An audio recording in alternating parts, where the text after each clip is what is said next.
Buenas tardes de nuevo. Vamos a ir adelantando ya un poco la presentación y el contenido de este webinar, breve jornada que vamos a tener. Ante todo, muchas gracias por vuestra asistencia. Una tarde de julio, dependiendo de dónde estéis, estaréis pasando más o menos calor. Yo ahora mismo salgo desde Almería, con lo cual aquí estamos ya bastante bien surtidos. Y bueno, daros otra vez las gracias por asistir. Esta es para los que, vamos a decir, seáis nuevos en estas reuniones del Olivar. Esta es nuestra, vamos a decir, nuestra tercera edición, ¿vale? Hemos hecho este tipo de reuniones durante 3 años, más o menos coincidiendo con estas fechas. Y bueno, siempre queriendo exponer nuevas soluciones y tratando el tema de la mosca del olivo desde un punto de vista muy técnico y aportando, como os decía, nuevas soluciones al mercado. La jornada, como veis en pantalla, va a durar 1 hora y media más o menos. Bueno, voy a presentar brevemente la compañía y lo que puede ser la reunión. Luego mi compañero Andrés pasará a describir la mosca del olivo, ¿vale? Con un poco la biología y los daños que ocasiona. Yo mismo luego pasaré a describir los dos productos de los que vamos a hablar en toda la jornada, que son Roical y Naturalis, ¿vale? Los dos productos bueno, con los que hemos estado haciendo los ensayos ya desde hace muchos años y a nivel comercial los que estamos usando para el control de la mosca. Luego Antonio, que es Antonio Tudela, el director técnico de Bionsayo, con muchísima experiencia en el cultivo y en la plaga, muy, vamos a decir, muy conocedor de la realidad de la mosca del olivo y muy conocido él también, sobre todo en Andalucía, porque es un experto en el cultivo y hace muchísimos infinidad de ensayos en el cultivo para la mosca y para otro tipo de plagas, ¿vale? Y luego Andrés, para concluir las presentaciones, pues bueno, hará una breve pincelada de lo que puede ser nuestras estrategias a nivel más práctico, ¿vale? Las estrategias de Biogar para el control de la mosca aplicando pues el Roical y el Naturalis. Después de la presentación de Andrés tendremos un breve coloquio en el que responderemos las preguntas que vosotros nos hayáis podido hacer durante esta jornada. Vosotros tenéis ahí en la pestaña bueno, tenéis una pestaña habilitada como un chat donde podéis hacer las consideraciones que creáis oportuno y al final de la jornada, en este tiempo de coloquio, pues las responderemos. Si no hay tiempo para responderlas a todas las preguntas, pues bueno, pues daremos responderlas de la mejor manera pues a través de vuestro contacto, ¿vale? Quiero también decir que esta jornada, estas presentaciones estarán colgadas en YouTube, en nuestro canal de YouTube de YouTube de Biogar, con lo cual si queréis en algún momento repasar lo que se ha dicho en ellas o bueno, simplemente verlas con más detenimiento, pues allí estarán disponibles dentro de unos días, ¿vale? Y también para acabar ya en el coloquio, os pasaremos una breve encuesta de unas 5 preguntas muy rápidas, ¿vale? Que no tardaréis más de 1 minuto en responder, que será simplemente un sí, no, una valoración breve bueno, de cómo ha ido el webinar, de los temas tratados, de los productos de los que hemos estado hablando, etcétera, ¿vale? Una cosa muy breve. Y la verdad es que si contestáis, pues nos vais a ayudar mucho en mejorar, ¿vale? Bueno, pues vamos a ir adelante con la reunión. Yo quería primero, para muchos de vosotros nos conocéis,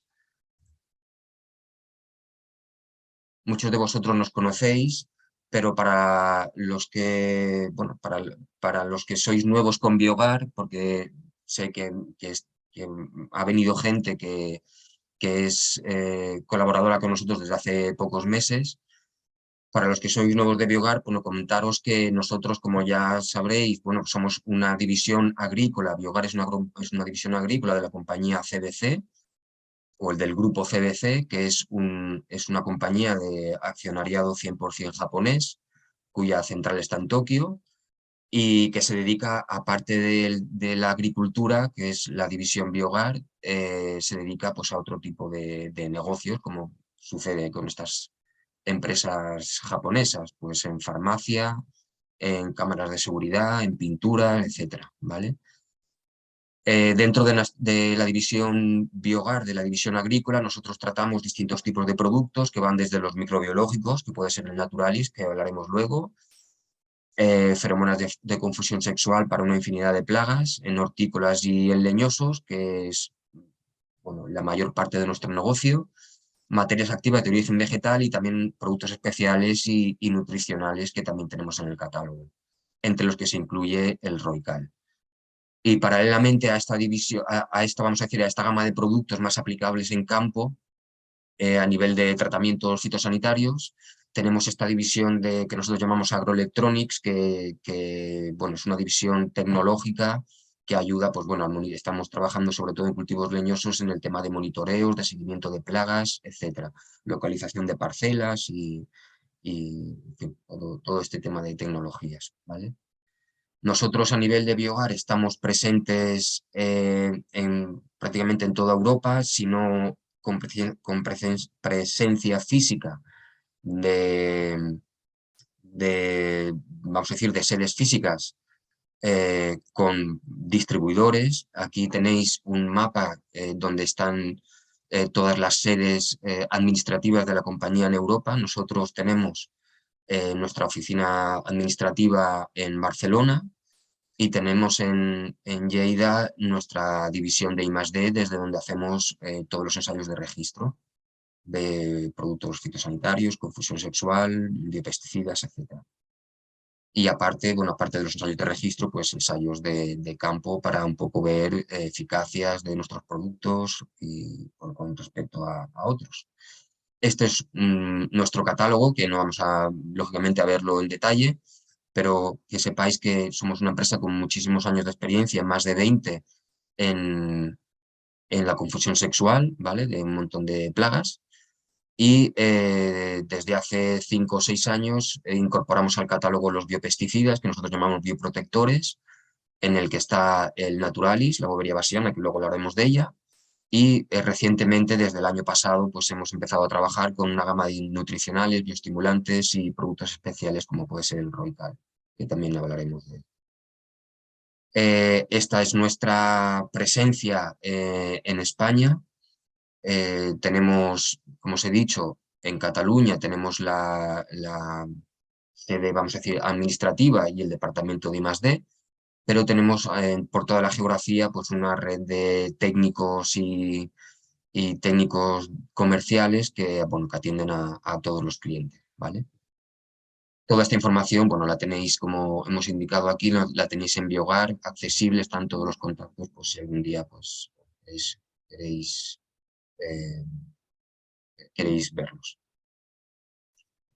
Y dicho esto, bueno, pues vamos a pasar a la presentación de Andrés, que es, bueno, va a hablarnos ya de la mosca del olivo y el motivo de este webinar. Cuando quieras, Andrés, yo dejo de compartir ahora, ¿vale? De acuerdo, pues voy compartiendo yo mi pantalla. Buenas tardes.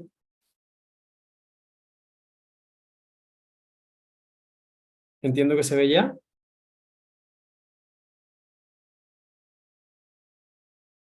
Jorge, ¿se ve ya la pantalla mía?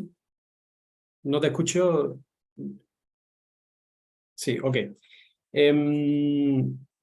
Pues nada, como bueno, decía, buenas tardes. Gracias bueno, por la presentación y gracias por venir en estas horas tan comprometidas, como decía Jorge. A ver, yo tendré como dos partes de intervención como comentó en la presentación Jorge. La primera de ellas pues era bueno, tratar de hablar sobre la biología de la plaga, la biología de la mosca, pero también intentando hacer alguna propuesta de reflexión, algunas ideas, lanzar algunas ideas para intentar optimizar su control. Bien, dentro de todo el trabajo que se viene haciendo, que venimos haciendo desde el año 20 en España concretamente, nuestro equipo, Biogar de CBC Iberia, Biogar. Venimos desarrollando justamente su estrategia de biocontrol para el control de esta plaga. No sé por qué no me funciona, no me deja pasar. Vale, ahora. Bien, hago un breve resumen rápido del ciclo de vida, taxonomía y distribución de esta plaga en nuestra zona. Bueno, este insecto es un díptero, como todos sabemos, de la familia de los tefrítidos. Dentro de los tefrítidos pues también está la Ceratitis capitata o la Ragoletis cerasi, ¿no? El género, pues, Bastrosera, Bastrosera olea es la especie, ¿no? Mosca del olivo, a fin de cuentas. Este insecto es un insecto con una metamorfosis completa, digamos, ¿no? Es un holometábulo. Cada generación empieza con la puesta de huevos, que tenemos, voy a intentar poner puntero, que tenemos aquí. Del huevo sale una larva que tiene 3 estadios de desarrollo, sería la L1, L2 y L3 en este caso.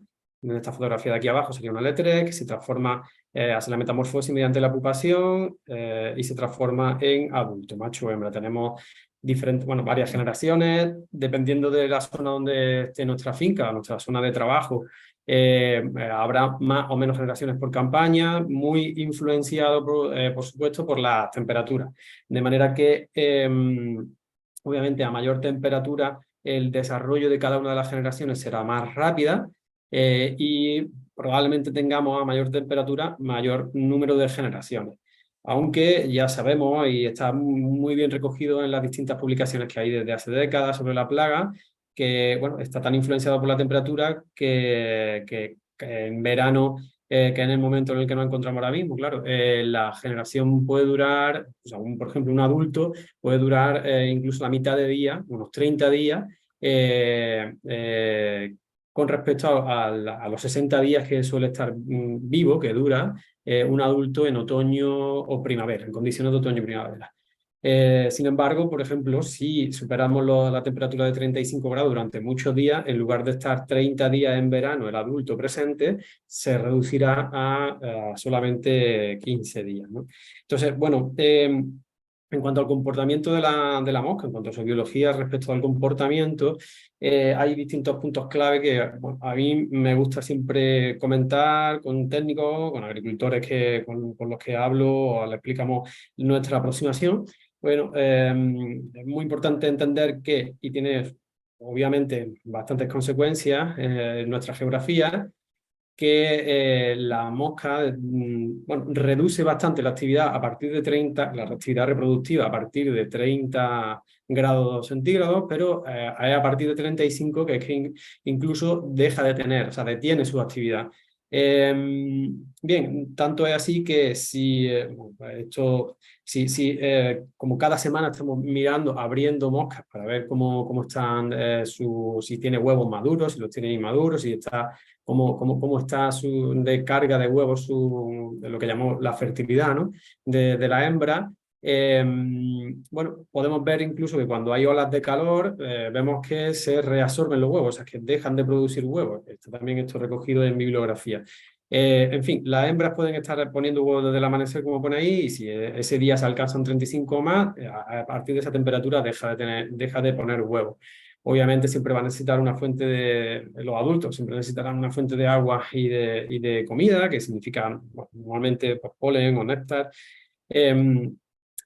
También a partir de 30 grados empiezan a sufrir bastante las larvas y los huevos, pero bueno, es que se ve también muchas veces se ve una relación clara entre una ola de calor, por encima de 35 grados, como empiezan a deshidratarse, morir muchos de los huevos que veía días previos, veía viables dentro de la aceituna, luego cuando va a coger la muestra durante la ola de calor o después, ves claramente cómo se deshidrataron. Y todo esto, obviamente, lo cuento porque tiene sus consecuencias a la hora de tomar una decisión en el tipo de tratamiento, el tipo de estrategia de acercamiento que hagamos para el control de la plaga. Otra cosa curiosa es que bueno, van a madurar las hembras más huevos más rápido si la aceituna está receptiva. En fin, por eso a veces al inicio de campaña tenemos picadas sin huevo, o sea, tenemos picadas, lo que sería una picada, un daño de haber hecho la puesta, pero nunca encontramos huevo dentro. Claro, ¿no? Muchas veces es porque la hembra a lo mejor está deseosa de hacer la puesta del huevo, pero ni siquiera ha podido madurarlo previamente.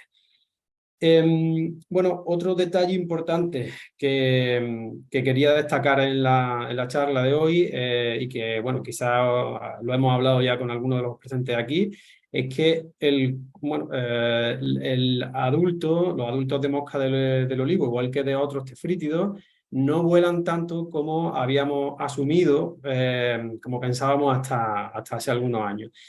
De unos años acá se han hecho diferentes publicaciones, no solo esta que os traigo aquí en esta diapositiva. Bueno, hay varias publicaciones que hablan de vuelos muy cortos, siempre y cuando dentro de la finca a considerar, dentro de la población a considerar, haya frutos susceptibles de ser alimentos, ¿no?, de la plaga. Entonces, en resumen, si los adultos tienen dónde poner los huevos, tienen frutos disponibles, receptivos, viables, pues ellas no van a gastar energía en buscar nuevas fuentes de alimento para sus larvas. Entonces, esto tiene una serie de consecuencias también, que es que normalmente o sea, bueno, descartamos, por supuesto, que las poblaciones de mosca vayan de la montaña al valle, del valle a la montaña, como habíamos dado por hecho en su momento. Y también otra consecuencia que debemos de empezar a considerar es que los daños que vemos en nuestras fincas vienen de la población que hemos tenido generaciones anteriores o en campañas anteriores, ¿no? Bien, también, bueno, una de las partes de la presentación consistía en un poco dar un repaso, intentaré ser lo más breve posible porque sobre los daños de la mosca del olivo, porque entiendo que los que estáis aquí presentes, bueno, conocéis más que de sobra, pero bueno, por si a alguien le sirve de introducción, pues si en otro momento podemos, o sea, necesitáis que ahondemos en este tipo de fotos, de diapositivas o que discutamos en otro momento, pues estoy dispuesto a hacerlo, por supuesto. Breve resumen, la mosca del olivo, los daños que produce la mosca del olivo vienen pues, ni más ni menos que por la reproducción de esta plaga. Claro, lo único que o sea, viene porque la hembra pone el huevo en su lugar de alimentación de las larvas, ¿no? El huevo lo ponen con esta estructura que se llama oviscapto o también ovipositor, que sirve para poner el huevo. Esta estructura de aquí, en forma de aguja, es la que hace la incisión en la piel de la aceituna, este agujerito de aquí. Además de eso, entre el oviscapto y el extremo del abdomen, lo introduce dentro de la pulpa, deja una oquedad, un huequito, y ahí deja el huevo. Cuando en la lupa binocular hacemos un pequeño corte con el bisturí o con otra herramienta y abrimos la oquedad esta, descubrimos el huevo. En este caso, lo que veis en pantalla es un huevo totalmente viable. De ese huevo, pues saldrá la larva, como decíamos antes, hace una pequeña galería. Si vas haciendo cortes, pues podéis ir viendo la galería, pues discernir entre si es L1 o L2, en este caso una L2, se forma en L3, ya con una galería mucho mayor, esta es la de L2, y luego pues, le da la vuelta por la pupa alrededor del hueso, nunca entra en hueso, por supuesto, hace una oquedad, una galería mucho mayor, hasta que finalmente se transforma a través de la pupación, hace la metamorfosis dentro del estuche y saldría como adulto. En todo este desarrollo del ciclo biológico, obviamente parte de los daños que se producen en la mosca es pérdida de peso de la pulpa, por tanto pérdida de posibilidad de producir aceite, ¿no? Pérdida de kilos de aceite también por cada fruto. Pero además, evidentemente, la larva en su desarrollo producirá excrementos dentro de las galerías y mediante estos excrementos o bien por entradas fortuitas de microorganismos oportunistas, pues habrá fermentaciones bacterianas, fúngicas, que hacen que deprecien bastante claro, el valor del aceite que saldrá de allí. Bien, otra de las partes, otra de las posibilidades de obtener un daño importante y una depredación del fruto, obviamente viene también del famoso escudete, que el escudete realmente no está bueno, producido directamente por la mosca del olivo, sino que lo produce un hongo que bueno, no he querido meter aquí los nombres científicos por intentar evitar al máximo, pero bueno, es un hongo que va en el cuerpo de un depredador de la mosca del olivo que se llama la Psioptera berlesiana, que es este bichito de aquí. Ese hongo produce fermentaciones, produce bueno, una infestación de la pulpa de la aceituna y también una depreciación evidente. Pero al final, todas estas aceitunas, o la mayoría de las mismas con daños de mosca del olivo, bueno, tienen como consecuencia una caída al suelo más tarde o más temprano de esa aceituna dañada. Bueno, esto es una fotografía, por desgracia, bastante normal, de caídas de bastantes kilos por metro cuadrado, o sea, por hectárea, perdón, en una finca tipo de una sierra del centro de Andalucía. Podría ser en muchos sitios de Andalucía, ¿no? O de Extremadura, Portugal, Castilla-La Mancha, en fin. O Cataluña, por supuesto. Entonces, en fin, hay autores que hablan de una relación directamente proporcional del ataque con el aumento en la acidez del aceite procedente de aceitunas con picada, ¿no? De mosca del olivo. Hay otros autores que no tienen tan claro que hay una relación tan directa, ¿no? Pero lo que sí es claro es que se produce una pérdida de calidad evidente después de la picada.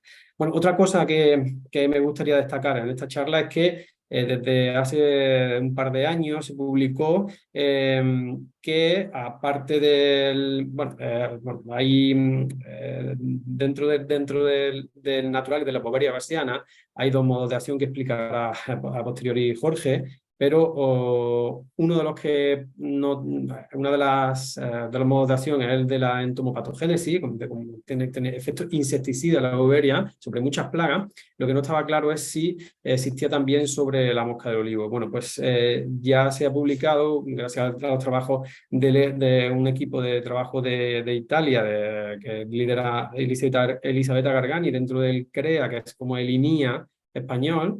Se descubrió que la Beauveria bassiana, en concreto natural, la formación natural era muy activa frente a larvas y pupas tratadas en fruto.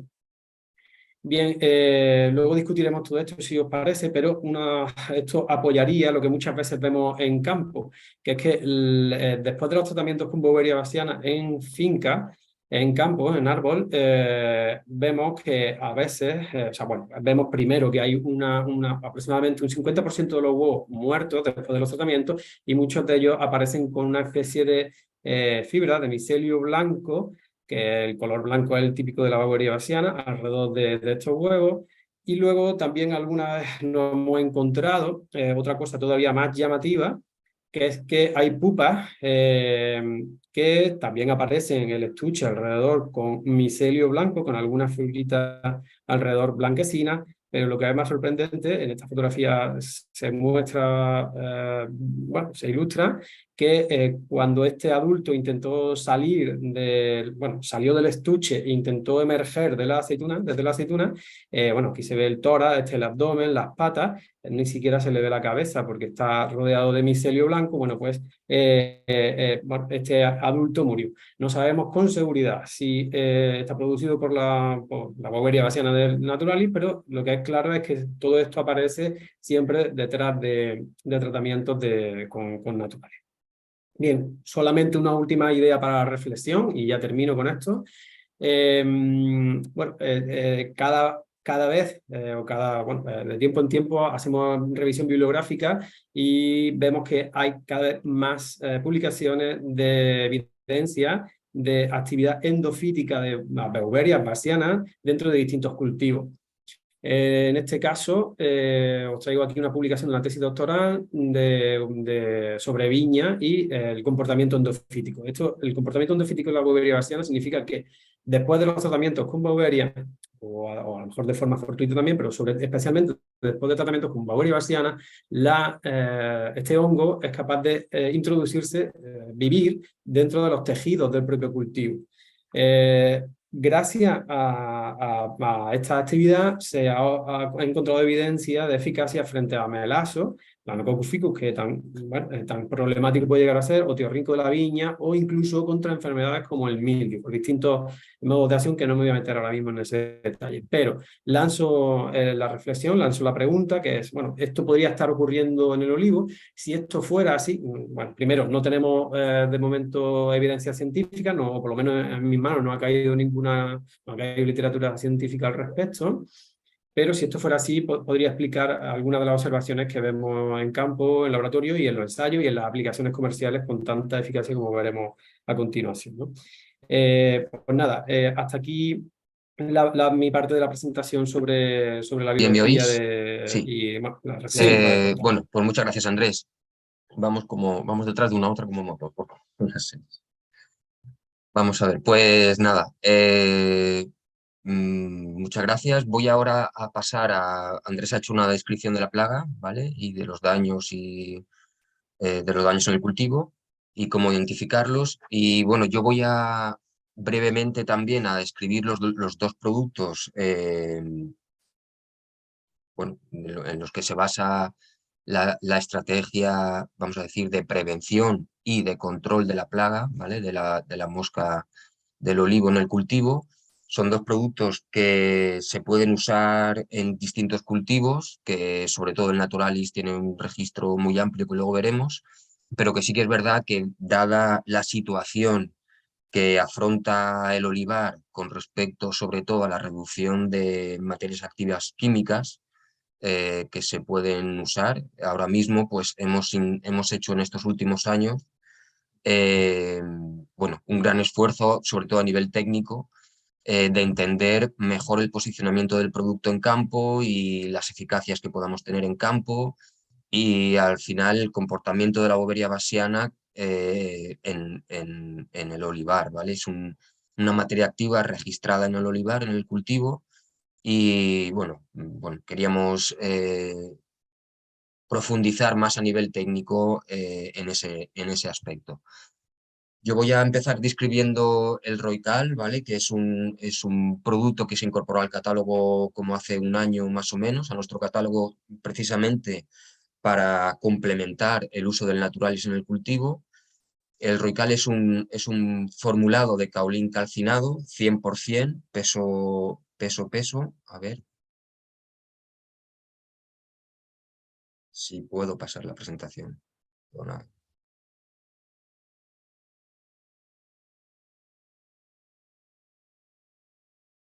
ahora.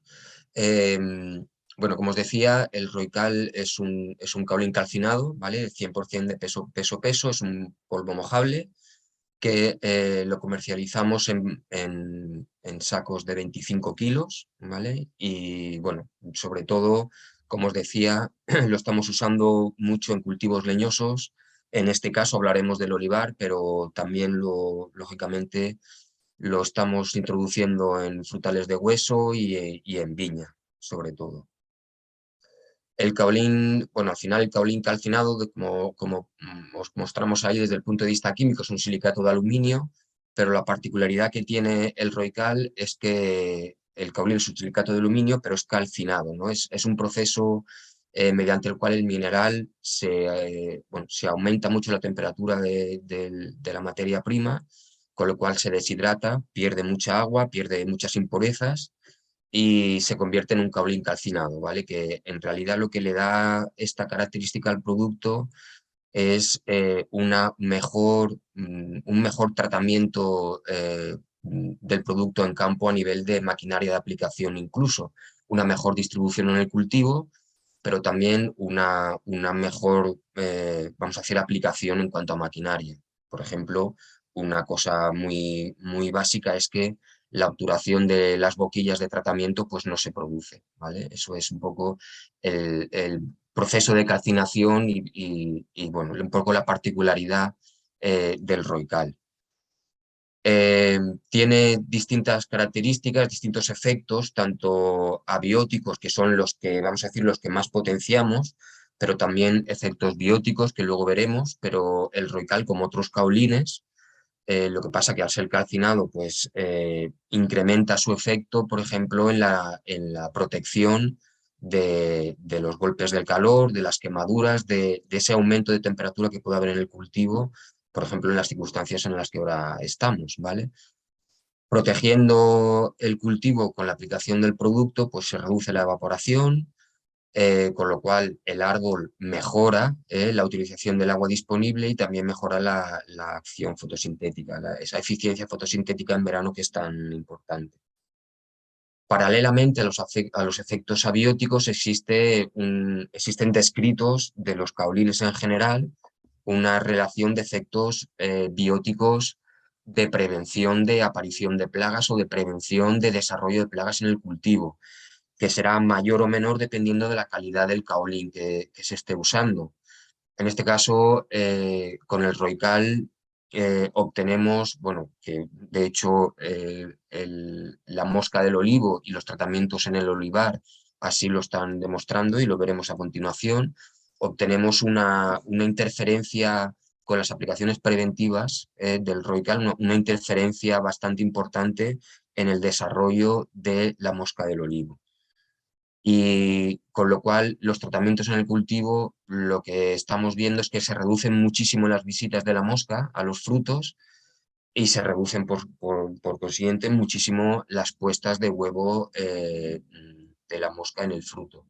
Al final lo que se obtiene es una protección del cultivo mediante uno o dos tratamientos, ¿vale? Dependiendo de las características de la zona y de la presión de la plaga que se tenga años anteriores, y una prevención que puede durar incluso meses, como luego veremos.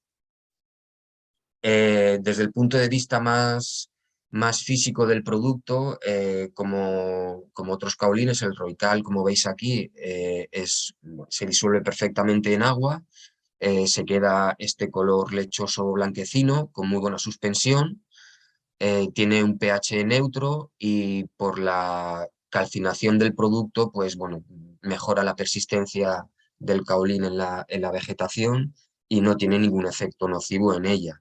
Al final, el Roical es un producto inerte que no reacciona incluso mezclándolo con ningún insecticida, pero bueno, nos aporta esos beneficios que hemos comentado antes de tanto abióticos como bióticos.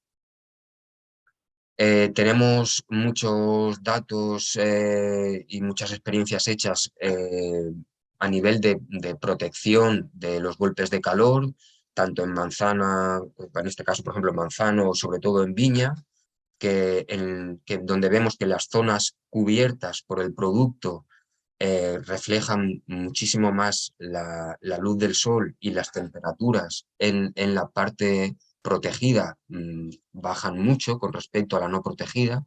Veis aquí, por ejemplo, manzanas tratadas y no tratadas, que hay 3 grados casi de diferencia y están justamente al lado entre un fruto y un fruto con Roical y un fruto donde no ha llegado Roical. Lo mismo sucede por ejemplo, en viña, en las hojas de viña, tratado y no tratado, ¿vale? Con una diferencia de temperatura aquí bastante más importante. Y luego se han hecho ensayos más en laboratorio de cómo evoluciona una fruta, una parte de la fruta donde no se ha tratado el producto, cómo evoluciona con respecto a donde sí se ha tratado.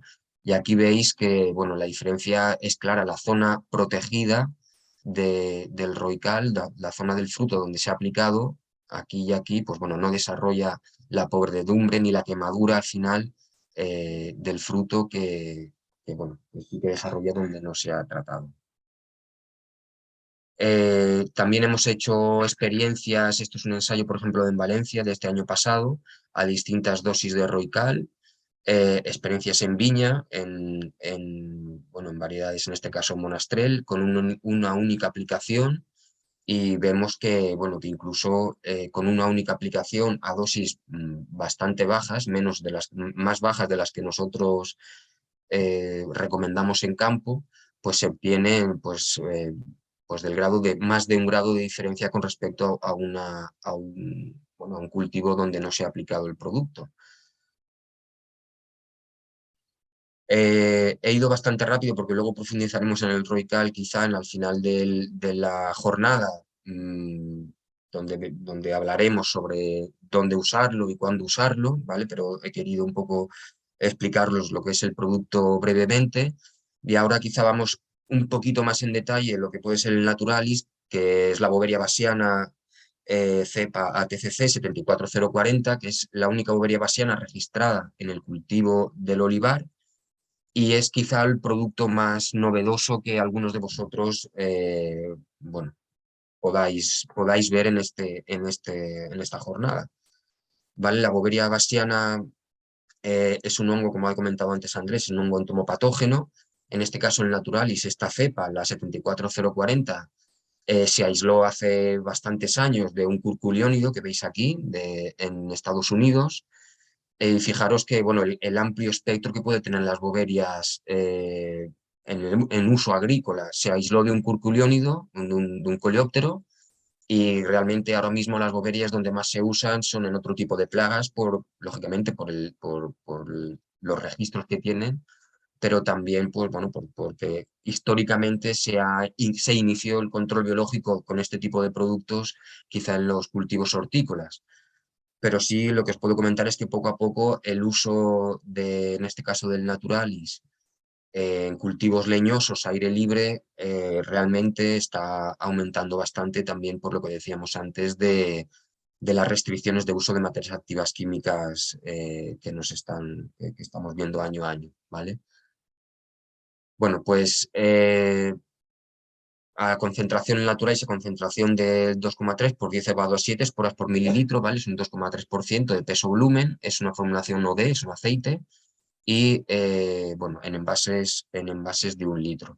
Brevemente, lo que os queremos comentar aquí es que el Naturalis es un producto que tenemos muy estudiado en muchos tipos de cultivos, incluido el olivar, con lo cual tiene un registro muy amplio y es uno de nuestros biopesticidas que más usamos. Eh, ya os digo, en infinidad de cultivos y plagas. Aquí veis, por ejemplo, que el registro del Naturalis en el olivar para la mosca del olivo es de 1 a 2 litros por hectárea, ¿vale?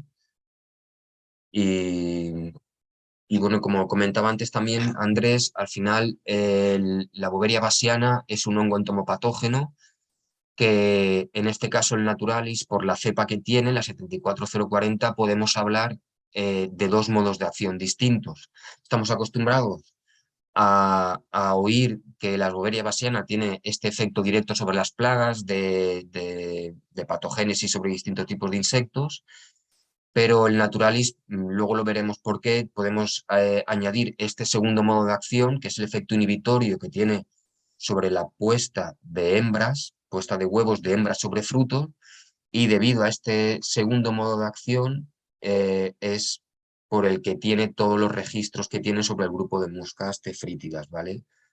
Póngase mosca del olivar, mosca de la cereza, ceratitis, etc. Si vemos el efecto directo, como vemos aquí, la mortalidad se realiza directamente sobre el huésped, ¿vale? Sobre el insecto o ácaro que queramos combatir. Y como hemos dicho antes, el efecto inhibitorio es sobre la ovoposición de las hembras, con lo cual lo que obtenemos es una reducción progresiva de la plaga en el cultivo, debido a que las hembras, aunque estén presentes en el cultivo, no pueden poner huevos sobre la superficie tratada. Voy a ir rápidamente, este es el típico ejemplo o el típico gráfico del ciclo biológico de una Boveria bassiana, en el que nosotros hacemos una aplicación de esporas, ¿vale? Que contiene el producto formulado, y al final las esporas germinan hasta que forman el apresorio, y de ahí penetran en el interior de la cutícula por una presión mecánica por la acción de unas determinadas enzimas, ¿vale? Y se desarrollan en el interior. En el momento que se desarrollan, producen las toxinas, que son varias, pero hemos puesto aquí la más, vamos a decir, la más importante, y es en ese momento cuando se producen las toxinas en el que el insecto o el ácaro, el huésped al final, muere y se produce la multiplicación de la Beauveria bassiana en el interior del huésped, ¿vale? Solo si las condiciones, esta frase la decimos siempre, solo si las condiciones de temperatura y humedad del cultivo son elevadas, sobre todo las de humedad son elevadas, se produce la esporulación de la Beauveria bassiana hacia el exterior de la cutícula del huésped, con lo cual solo en determinadas condiciones encontraremos este efecto de aquí, que es el típico efecto que cuando nosotros buscamos Beauveria bassiana en internet, pues es lo que nos sale, ¿vale? La esporulación de la Beauveria bassiana hacia el exterior. Normalmente, hablando de este primer efecto directo sobre las plagas, lo que nos encontramos es esto. Son insectos o ácaros que dejan de moverse, se hinchan en muchas ocasiones y al final, bueno, por el efecto del hongo en el interior, acaban también deshidratados. El segundo efecto, que es el que nos atañe sobre todo a la mosca del olivo, es este inhibitorio de la ovoposición, ¿vale? Al final lo que nosotros, esta cepa en concreto, como os he dicho, la 74040, tiene unas proteínas hidrofóbicas que lo que hacen es generar este, como ponemos aquí, este film hidrofóbico sobre la superficie tratada y de tal manera que la hembra, no solo de la mosca del olivo, sino de otro grupo de dípteros, de otras especies de tefrítidos, perdón, pues bueno, consideran no apropiado esa superficie tratada para la oposición. Esto, bueno, se ha visto y desarrollado en numerosos ensayos, que aquí ponemos un ejemplo de ellos, Ortu y colaboradores y Rui y colaboradores, y a raíz de eso fue pues un poco la línea de trabajo que se empezó para desarrollar el registro en este tipo de plagas. Una cosa bastante recurrente cuando hablamos de la Beauveria bassiana o del naturalis en este caso, son los límites o los rangos de temperatura y humedad óptimos en los que trabaja un hongo entomopatógeno. Al final, nosotros pensamos que estamos aplicando un producto en un campo abierto en septiembre o en octubre, en este caso, como puede ser el naturalis, y claro, vamos a meter un hongo en una superficie que podemos pensar que no es adecuada para su desarrollo. Lo que tenemos que tener en cuenta que sobre todo la humedad es lo más importante, que una humedad óptima por encima del 50%, del 50% de humedad relativa es suficiente, ¿vale? Para el desarrollo del hongo entomopatógeno o para la supervivencia del hongo entomopatógeno, y este 50% en la mayoría de los casos ya se produce en la superficie foliar de los árboles, en este caso, ¿no? De las plantas en general, por el mero hecho de la transpiración que tienen los vegetales. No es lo mismo la temperatura y la humedad, nosotros lo decimos también muchas veces, que nosotros percibimos cuando andamos por el cultivo, que la temperatura y humedad que percibe eh, bueno, una espora de un hongo o una plaga en la superficie de la planta, ¿vale? Hemos hecho muchos estudios viendo las temperaturas y humedades que hay en la superficie de la hoja de una planta con respecto a su entorno. Y, por ejemplo, esto es un invernadero, pero nos puede servir bueno, de ejemplo para ver que las humedades relativas y las temperaturas que hay aquí, por ejemplo, en el invernadero con respecto a la superficie de la planta cambian mucho. Mientras que vemos, por ejemplo, si nos centramos en las humedades relativas, mientras que vemos que en un invernadero a las 2 de la tarde podemos tener tranquilamente 30% de humedad relativa, en la superficie de la hoja no bajamos nunca de 50, ni a las 8 de la mañana ni a las 2 de la tarde. Es un poco un ejemplo que hemos querido traer. Nosotros estamos muy acostumbrados a usar el Naturalis en distintos tipos de cultivos a lo largo de todo el año, y en realidad bueno, lo que vemos es siempre una eficacia cumpliendo unos parámetros dependiendo de las plagas y cultivos, ¿vale? Unos parámetros que pueden ser dosis de aplicación, intervalo de aplicaciones, etcétera, dependiendo lógicamente del cultivo en el que estemos hablando. También hicimos una experiencia en cultivos leñosos, en un campo de, bueno, un cultivo de perales y otro en una viña, que quisimos ver también en pleno, bueno, a final del mes de mayo, eh, si había ya, íbamos a hacer aplicaciones de boveria bassiana y quisimos ver si había ya boveria bassiana presente en el cultivo, y eran cultivos donde nunca se había aplicado la boveria bassiana. Cogimos unas muestras de los cultivos y lo que vimos fue que antes de la aplicación, incluso del Naturalis, ya había colonias de Boveria bassiana por gramo, esto se mide en gramos de superficie vegetal, ya había colonias de Boveria incluso antes de las aplicaciones. Lógicamente, luego hicimos una aplicación y a los 7 días, pues la cantidad de Boveria incrementó muchísimo, en este caso, y sobre todo en el cultivo de viñedo, de viña. Pero bueno, simplemente que como sucede también con otros organismos que se están usando, con otras bacterias, otros hongos que se están usando para el control de plagas y enfermedades, muchos de los casos ya son organismos que están presentes ya en el ecosistema, en el agroecosistema que en donde nosotros vamos a aplicar los productos. Y simplemente también voy a terminar aquí para comentar también que otra de las preguntas que suelen venir en campo mucho es si hace falta plaga para que la boveria bassiana actúe o para que el Naturalis sea eficaz. Hicimos una serie de estudios, hemos traído uno de ellos en el que hicimos aplicaciones del producto sin presencia de plaga en hoja esterilizada con agua, ¿vale? Y sin presencia de plaga. Y luego, una vez aplicamos el Naturalis, esperamos 7 días y luego introdujimos mosca blanca y araña roja, ¿vale? Que son, sobre todo el tetránico, son plagas que nos podemos encontrar en multitud de cultivos, ¿vale? Y lo que vimos es que incluso 7 días después de hacer la aplicación, en el momento de introducir tanto los adultos de mosca blanca como los de ácaros, como los de Tetranicus, pues la mortalidad nos llegó, fue bastante alta, 75 y 90%. Es un poco de fotografías del ejemplo de cómo hicimos este tipo de ensayos, en el que aplicábamos el producto en esta hoja y 7 días después pusimos hojas colonizadas por la plaga. Este es un poco el resultado de los parasitismos, de la acción parasítica.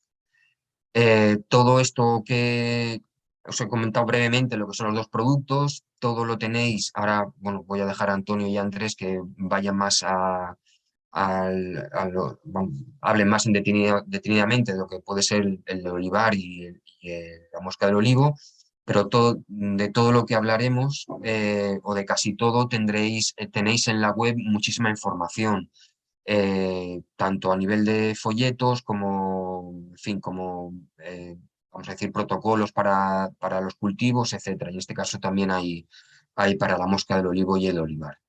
A ver si empiezo bien.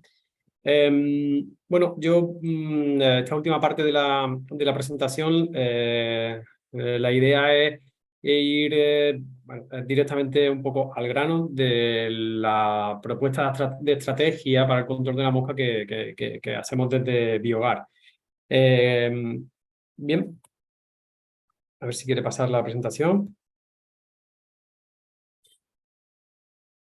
No le apetece. Un segundo. Ahora. A ver, antes de nada, o más bien, dentro de lo que es nuestra propuesta de estrategia, no sé si bueno, a partir o a raíz de lo que nos conocéis o de ver esta presentación, bueno, se ve que somos un equipo, pues esa es la idea que nosotros desde luego queremos transmitir y este es lo que hacemos en el día a día. Somos un equipo eminentemente técnico, una formación, una base científica importante. Entonces, una buena parte de nuestro trabajo se basa en la toma de datos en campo a través de monitoreo, hacemos evaluaciones de daño, como venimos hablando, establecemos umbrales de tratamiento y para poder hacer una toma de decisiones basada en argumentos técnicos, en datos, ¿no? Qué es lo que está pasando en campo, cómo van volando las poblaciones, o sea, al margen, quiero decir, del trabajo que se ha hecho dentro de los ensayos, nosotros trabajamos desde un punto de vista también técnico con mucha presencia en campo. Hacemos monitoreo del vuelo de los adultos, tomamos muestra de hembras y como Antonio hizo para los ensayos, pues nosotros también abrimos hembras para ver qué cantidad de huevos tienen, si son maduros, si no, si están a punto de picar, si están picando ya, y abrimos también igualmente frutos para ver qué hay dentro, si el fruto, o sea, si los huevos están vivos, si han muerto por las altas temperaturas, si aparentemente han muerto por los tratamientos que venimos haciendo, todas estas cosas para establecer una estrategia. Bueno, es una simple diapositiva, una captura de pantalla de nuestra aplicación BioGuardi, donde se ve bueno, la importante cantidad de trampas que tenemos en este caso en Andalucía, donde vamos recabando nosotros directamente o colaboradores técnicos que introducen datos también en sus propias trampas para poder gestionar las diferentes plagas. Aquí también están de Price del olivo y de viña, pero hay muchas de ellas son de mosca del olivo también. Bien, una simple reflexión rápida antes de entrar en lo que es el posicionamiento puro y duro de los productos, que es lo que qué es lo que creemos que debemos proponer. Bueno, hay que pensar que bueno, antes de elegir una estrategia u otra, hay que pensar en diferentes puntos clave. Uno de ellos quizá el de la reducción del número de fitosanitarios que hay ahora mismo en el registro, aunque bueno, no, o sea, este año precisamente entran alguna propuesta nueva, pero dentro de todo lo que acabará en el registro hay que pensar en qué persistencia tiene en el campo, en qué momento por supuesto me encuentro del ciclo biológico de la plaga, pero qué plazos de seguridad tiene el producto que estoy usando, qué límite de máximo de residuos tiene, si estoy haciendo una estrategia para evitar resistencia o lo contrario, como ha pasado con el uso abusivo de ciertos fitosanitarios, que por ejemplo el espinosad o en California hay estudios que reportan resistencia, o por supuesto en la cuenca mediterránea de los piretroides, ya hay bastantes publicaciones y digamos que evidencia en campo mismo. Y una cosa también importante que hay que tener en cuenta es el respeto a la fauna auxiliar y el aplicador. Obviamente nosotros, bueno, por ahí apostamos, tenemos por los productos de biocontrol que ayudan a que la fauna auxiliar nos ayude a su vez de forma sinérgica a controlar al final la plaga, ¿no? Y por supuesto respeto a la persona que aplica. Bueno, ya hemos hablado de los dos productos que venimos proponiendo desde nuestra estrategia Biogar, digamos, caolín calcinado y el natural y la boveria bastiana. Bien, en resumidas cuentas, ¿qué es lo que estamos haciendo o qué es lo que estamos proponiendo que se haga y cómo venimos trabajando? Bueno, pues de un lado, a inicios del verano, o sea, justo en este momento, pero en otras localizaciones, como por ejemplo la Campiña de Sevilla, pues hace un mes y medio que venimos haciendo aplicaciones del Roical, porque allí la actividad de la mosca es mucho más temprana. Este año veníamos con un adelanto de la fenología del cultivo y de la plaga, pues tremenda, o sea, de entre 3 y 4 semanas.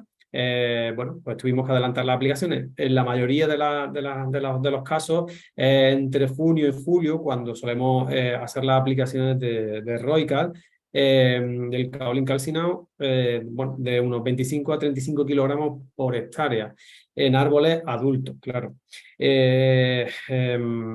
Bien, luego, a medida que bueno, antes de seguir el tema del naturalis, por ejemplo, ahora, a día de hoy, hay fincas muy tardías en Andalucía, donde, o sea, en plena Córdoba, sur de Córdoba, donde vamos a hacer, todavía no se han hecho las primeras aplicaciones porque todavía el fruto ni siquiera es receptivo. Entonces, está terminando de serlo. Justamente esta semana se hacen también en otras partes de, bueno, la zona de Carcahuey, que estaba explicando precisamente Antonio hace un momento. Bien, nosotros solemos recomendar la aplicación de Naturalis de esto, bueno, cuando a finales de verano, finales de agosto, en algunas zonas más frescas, a mitad de agosto, empiezan otra vez a aumentar las poblaciones de mosca y su virulencia o su capacidad de hacer puesta de huevos, o bien repetimos un Roical, una segunda aplicación de Roical, o bien hacemos la primera aplicación de Naturalis. dependiendo de diferentes factores. Bien, normalmente la gente o los agricultores con los que venimos trabajando, nuestra propuesta es que se haga ese, porque vemos que tiene mucho sentido desde el punto de vista de los estudios de eficacia que hemos hecho y además de la experiencia que tenemos de comercial, bueno, de aplicaciones comerciales en campo y el seguimiento que hacemos técnico, pues vemos que con una aplicación de Roical y una aplicación de Naturali, bueno, cuando está bueno, eso, a finales de agosto, principios de septiembre, hacemos un muy buen control. ¿Qué ocurre? Que hay, creo que especialmente en Andalucía, hay zonas muy endémicas de mosca con bueno, con una capacidad de reproducción tremenda y son capaces de hacer mucho daño. A veces tenemos que llegar a 3 tratamientos. Sobre el tema de la dosificación del Naturali, solemos recomendar 1,5 litros por hectárea porque siempre con esta dosificación hemos obtenido muy buenos resultados. Como por ejemplo lo que os ha mostrado antes Antonio, o lo que venimos mostrando años atrás, de acabar con 0,75% de picada o acabar con un 1,5% de picada frente a 20 y tantos del testigo tratado o del testigo no tratado de 60% incluso, ¿no? Entonces, a esas dosificaciones estamos seguros de que funcionamos bien. Ahora bien, si tenemos poblaciones bajas o medio bajas, a veces también nos ha funcionado dosificaciones un poco más bajas, sobre todo en la segunda aplicación de Natural. Sobre si debemos o no aplicar ahora porque es un hongo y los hongos necesitan humedad y temperatura, podemos discutirlo si queréis un poquito más en profundidad, pero lo que nosotros estamos viendo es que los olivares en los que hemos aplicado, que no son precisamente de... en fin, son olivos de Andalucía aplicados al final de verano, en algunas ocasiones, o sea, en muchas ocasiones de secano, y aún así funciona, tenemos alta eficacia y los umbrales de tratamiento tardan 2 semanas como mínimo en superarse de nuevo y muchas veces, aunque se supere el umbral de tratamiento, el número de adultos con huevos, el número de hembras que pueden tener, son potencialmente plagas, luego no vemos que haya una nueva picada que tenga ninguna, o sea, por el que tengamos pérdidas, ¿no?, de cosecha. Así que parece que Naturalis funciona también incluso en condiciones muy adversas de temperatura y humedad. Antonio ya lo ha mostrado antes. Esto es un olivo tratado muy bien con Roical. En este caso era a unos 30 kilos por hectárea, 30 kilos a los 1.000 litros de agua aproximadamente en estos árboles adultos que se trataron. Y es un olivo tratado. No se aprecia muy bien en vuestras pantallas, no lo apreciaréis muy bien, pero los olivos están perfectamente mojados. Digo, los olivos, los frutos, las aceitunas están perfectamente mojadas. Por tanto, los frutos estarían perfectamente protegidos con el efecto de evitación de la puesta del huevo que ejerce sobre la hembra, ¿no? Y para terminar, volver otra vez a la importancia de la fauna auxiliar que hay frente a la mosca del olivo. Hay bastantes publicaciones, os traigo aquí una, bueno, para poner en valor también el trabajo que se hace desde la Junta de Andalucía, desde la red de alerta, de la RAI. Bien, hay mucha fauna auxiliar, quizás es verdad que por sí sola no es capaz de hacer un control eficaz de la mosca del olivo, pero sí que cuando hablamos, o sea, cuando vemos, al ver tantas y tantas muestras de campo, muchas veces te encuentras fauna auxiliar depredando, parasitando larvas o huevos de... Aquí sería un huevo, una pequeña larvita depredando la larva. L3, creo que sería esto, una L3 de mosca del olivo, la Lasioptera berlesiana que hablábamos antes. Bueno, y esto se suele dar tanto más cuanto más respetuoso es el producto que utilizamos en esa finca, obviamente. Entonces, bueno, en estas fincas, o sea, esto suelen ser muestras de tratamientos con Naturalis y con Roical. Bien, todo esto, o sea, este control que también ejerce de forma sinérgica la fauna auxiliar, pues también suma, ayuda a que haya un mayor control además acumulativo en el tiempo, o sea que si dejamos de utilizar bueno, materia activa o formulaciones que sean perjudiciales para la fauna auxiliar, al final estaremos haciendo una sumatoria año tras año del control que hacemos con nuestro tratamiento de bioprotección más la fauna auxiliar. Y nada más, un poco de bibliografía recomendada por si necesitáis y bueno, muchas gracias por vuestra atención.